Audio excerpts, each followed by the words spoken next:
Okay guys, so this week I decided to give you a little bit of a break from the Datsun, and today we're going to talk about my all-wheel drive 2JZ left-hand drive R32 GTR. Take notes while I take totes of the marijuana smoke. Throw you in a choke, gun smoke. Biggie Smalls for mayor, the rap slayer, the hooker layer. Motherfucker, say your prayers. Hail Mary, full of grace. Smack the bitch. So initially when I got this car, it was a bare bone shell. There was literally nothing on it. It was pink and it was wrapped. It did have some of the wide body with it that was riveted on, but you'll see a photo on this. It was a nightmare, and Chelsea and I probably spent 5-6 hours trying to peel off this super old wrap. Okay, so first off, we'll address the elephant in the room. Yes, I'm running a 2JZ in my Nissan Skyline, and yes, it is all-wheel drive. Now, if you're wondering how that works, simply put it, it is an R32's GTR's front diff off an RB26 that I cut and mated to a 2JZ.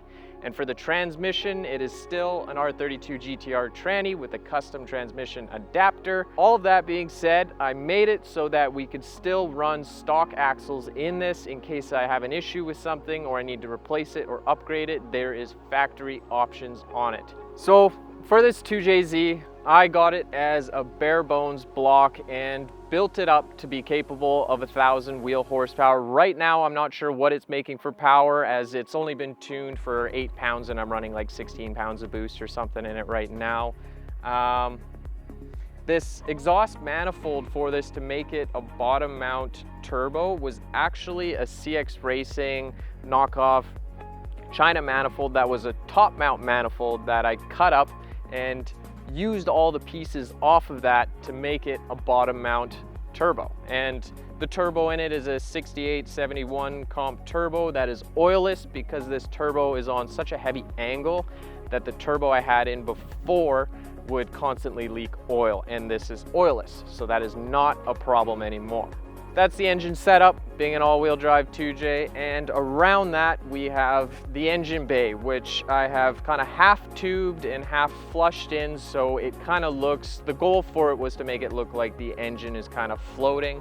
And this top panel here, this is where my brake reservoir is, and my power steering reservoir, and my clutch reservoir, so those are kind of hidden in there. Another thing to go over, we could move either into the interior or the exterior with this. Because this car is left-hand drive, it actually worked out better with the 2JZ, because anyone who knows RBs versus 2JZs, they are the complete opposite, and the 2J exhaust is on the right side.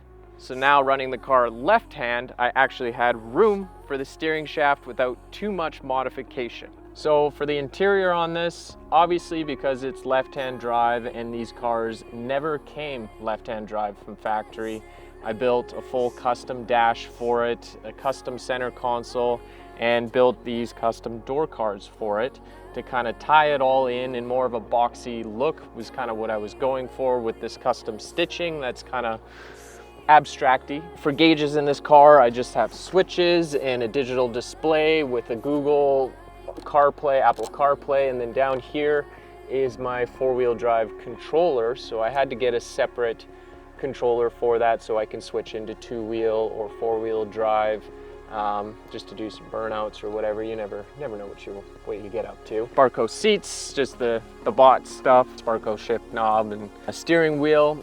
Now the other custom stuff is if we go behind these rear seats, it is a full custom cage that I built for it with the rear seat delete, where I have a sub and more of the stitching going throughout the car to kind of keep the black and yellow tone theme throughout this car. And for inside the trunk, I'm not going to show you it now because it's kind of disassembled. I have my fuel tank in there, which is a fuel cell with a triple pump surge tank, and my battery are all located in the trunk. And there is actually still a little bit of trunk space, which I might be able to pop in just a photo of it so you can actually see what it's like when it's together. That's it for engine, interior. Now let's move on to the body. So one of my favorite visual things about this car on the exterior is actually the rear end of this, which is one of a kind on this car for sure. This is a Pan Am style wing. And this rear bumper is actually a veil side rear bumper, which as far as I'm concerned, I only know of 3 of them maybe in North America, which is with good reason, because this bumper, when it is on a stock R32 GTR, it has this cutout here, which on a stock car, you would see your fuel tank there, and it just doesn't really make any sense. So what I did is I built this custom diffuser for it, and I wanted to make it a dual exit R32 GTR because I've never seen a true dual exhaust R32 Skyline. Now that is hands down definitely one of my favorite parts about this car is the rear end. I know a lot of people say it kind of looks like a Corvette because of these little vents here, but that is okay. As for the side profile on this car, it is a veil side wide body that is molded on to look like it's meant to be in factory. For the front fender, this is also a veil side front fender that has hood vents from a 2015 Mustang in carbon fiber that have been molded into the body, so it has the contrast with the body color and carbon fiber. So for the wheel setup on this, I have work equipped 05s running a squared setup because the car is all-wheel drive. Now I wanted really wide tires on the back, which meant I needed really wide tires on the front. So they are 11.5 inches wide on the front and rear of this car. The brakes, they're still stock, I just rebuilt them. And everything underneath this car for suspension wise is all powder coated, and it is painted underneath. Not as shiny as Chelsea's, but it works and it looks really good underneath. And now we're gonna go over the front clip on this, which is obviously something else I really like about this car with my bumper, which actually I do not even remember what style of bumper this is. It was 5 years ago. It all just really ties into the front end of the car without the hood on it. Yes, I do have a hood, but that might be for another video. These headlights are actually a factory Nismo or N1 style headlight that I split apart and made this halo ring in there and painted them black and put this strip on here because when you stand in front of the car, I kind of wanted it to look like it had like an angry eye. So when you stared at it, it seemed like it was mad at you. Now that we went over the car, let's go for a drive.